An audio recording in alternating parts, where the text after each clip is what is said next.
Chapter 8. Scanning the Future. Research is the highest form of adoration.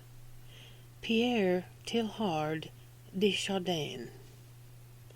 One evening, Albert Einstein's son-in-law, Dmitri Marionov, sat with him in a house in Berlin, Germany. After all the other members of the family had gone to bed, into the pregnant stillness, Marionov asked a question that had long intrigued him. "How is it, Albert, that you arrived at your theory?" "In a vision," he answered. He said that one night he had gone to bed with a discouragement of such black depths that no argument would pierce it. When one's thought falls into despair, nothing serves him any longer. Not his hours of work, and not his past successes, nothing. All reassurance is gone. It is finished. I told myself it is useless. There are no results. I must give it up. Then this happened. With infinite precision, the universe, with its underlying unity of size, structure, distance, time, and space, slowly fell, piece by piece, like a monolithic picture puzzle, into place in Albert Einstein's mind. Suddenly clear, like a giant die that made an indelible impress, a huge map of the universe outlined itself in one clarified vision. And that's when peace came, and that is when conviction came, and with these things came an almighty calm that nothing could ever shake again. The creative flowering of consciousness is as mysterious as Einstein's vision. After he had that insight, it then took him another 4 years to work out his seminal equations showing the link between energy and matter. But the first impulse was a gift from the universe, seeding a mind open to receiving a new way of seeing the cosmos. Experiments that measure the interaction of our consciousness with matter hold many surprises. They show us that many of the linear cause and effect relationships that underpin our perception are inventions of our brains, and not the way the world actually works. Interactive fields. Researchers at the Institute of Heart Math have done a series of experiments on the effects of consciousness on cells.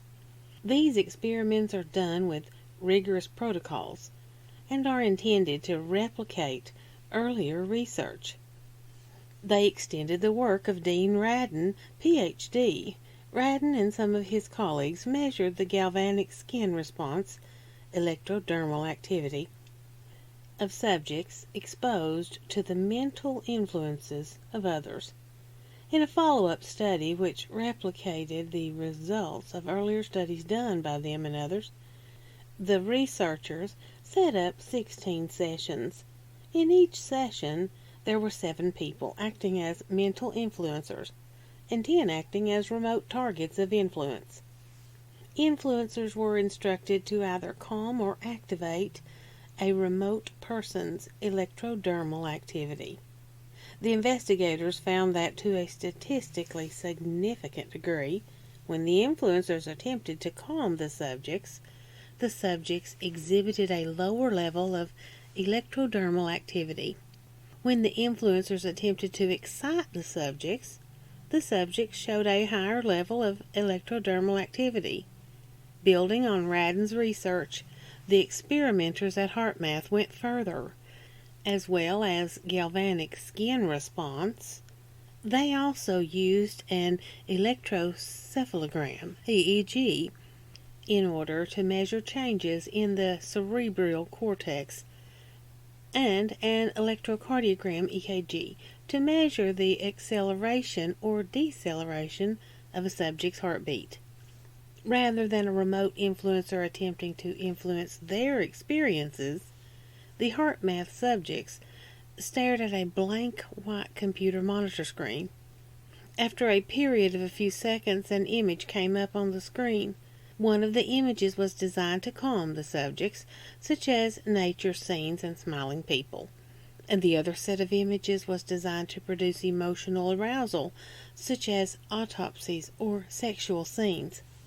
The images were generated at random by the computer, just before the instance of projection from amongst 45 images stored on the hard drive. The researchers wanted to find out precisely where and when emotional arousal occurred in the body, heart, and brain.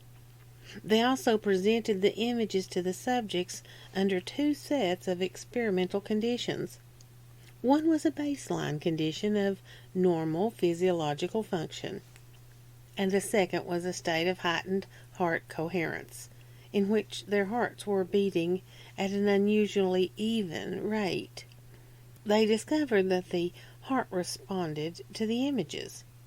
This was not surprising. What was surprising was that it responded first, before any mental activity had shown up on the EEG. It appears that the heart may perceive before the brain, rather than vice versa. But the truly astonishing finding of these experiments was that both heart and brain responded before the image had flashed onto the screen, before the random image generator in the computer had generated any image at all. Heart and then brain responded to the type of image about to be flashed on the screen, several moments before the computer made its random choice and presented it to the subject. The subject's body then responded appropriately to the emotional stimulus of the image, even though in the objective real world that stimulus had not yet been presented to either heart or brain.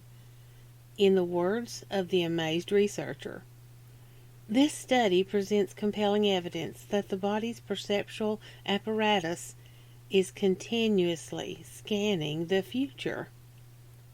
Canadian researchers, in a series of experiments published as early as 1949, noted an associated phenomenon. The subjects were epileptics undergoing brain surgery, and electrodes were placed directly on the cerebral cortex. The subjects were told at intervals to move their fingers. Cortical scans showed that some of the subjects recorded an increase in activity just before the instruction. "Get ready to move your fingers" was given by the researchers. Another research team replicated these results in 2000.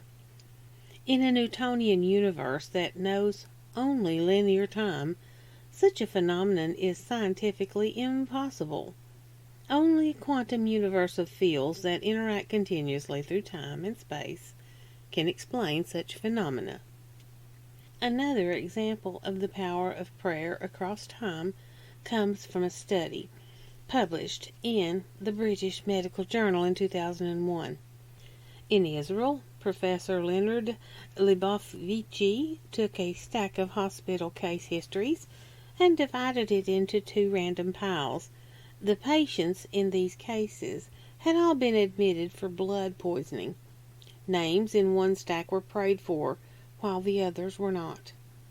On later analysis, the group prayed for was found to have a reduced rate of fevers, shorter hospital stays, and a lower mortality rate. This kind of finding is typical of prayer studies and would not have surprised most researchers, except that the patients Leibovitch had prayed for had been discharged from hospital 10 years earlier. The healing power of consciousness and intention appears to be independent of time as well as space. Prayer seems to work retroactively as well as across great distances.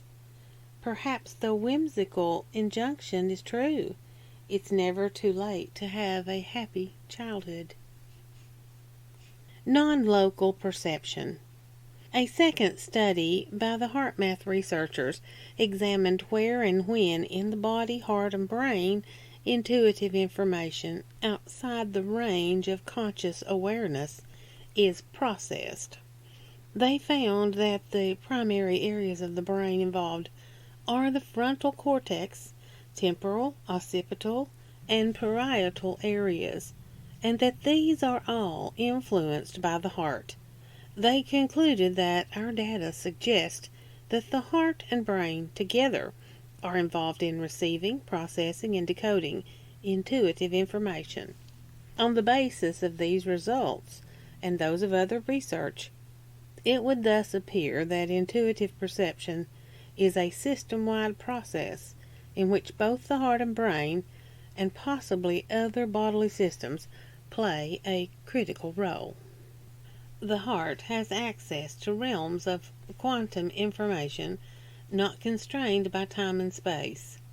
Dr. McCready told me during a telephone interview many years after I first met him while working on some of his Institute's early publications, of subjects exposed to the mental influences of others. He continued, "There is no explanation other than the consciousness is non-local and non-temporal." McCready is preparing a new set of papers to postulate a theory based on holographic principles that explain how intuitive perception allows us to gain access to an energy field that contains information about future events.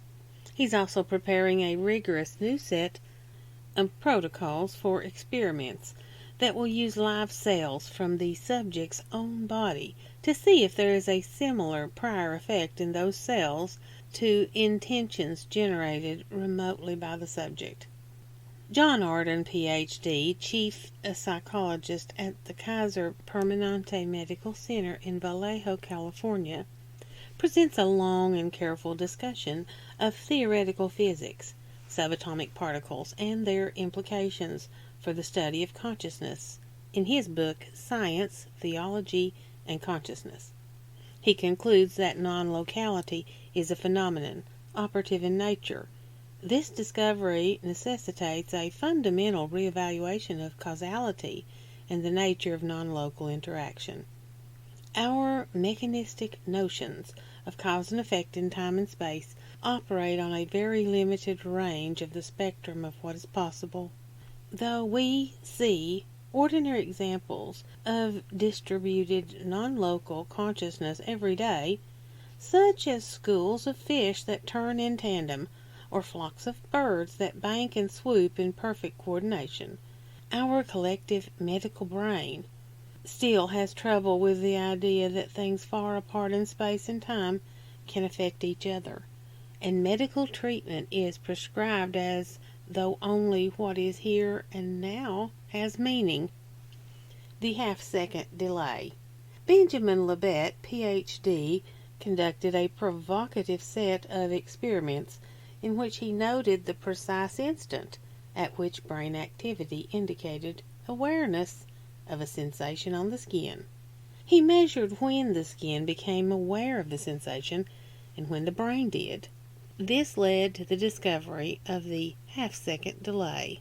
Libet's experiments measured the difference in time between our performance of a muscular action, such as reaching our arm out to grasp an object, and our conscious mind stating, "I decide to grasp that object." Libet discovered that our consciousness projects itself backward in time. To believe that it became conscious of a stimulus about half a second before it actually did so. The brain is convinced that it became aware of an action before it occurred, though in reality it became aware of the action a half second later. In the user illusion, cutting consciousness down to size, Danish science writer Thor Nordtranders says, "The show starts before we decide it should, and an act is initiated before we decide to perform it." He goes on to say, man is not primarily conscious. Man is primarily non-conscious. The idea of a conscious I as housekeeper of everything that comes in and goes out of one is an illusion. Perhaps a useful one, but still an illusion. In evolutionary terms, The conscious mind is a recently developed luxury, while the subconscious, that which scans the environment for threats and opportunities, is a necessity. Many creatures, from lizards on down, get along quite nicely without the former. A species can't live long enough to develop a conscious mind unless its threat assessment machinery works spectacularly well. Your conscious mind is only able to process approximately 50 bits of information a second, whereas your unconscious mind processes approximately 11 million bits per second. So the conscious mind, says Brad Blanton, Ph.D., in his book, Radical Honesty, is constantly making rationalizations to explain actions that the subconscious already performed. They sound reasonable, but they're stories invented after the fact. Physicist Roger Penrose suggests that we may actually be going badly wrong when we apply the usual physical rules for time when we consider consciousness. While our bright, conscious minds cling to the comforting illusion that they're in charge, in reality they're part of a picture much bigger than we can ever comprehend.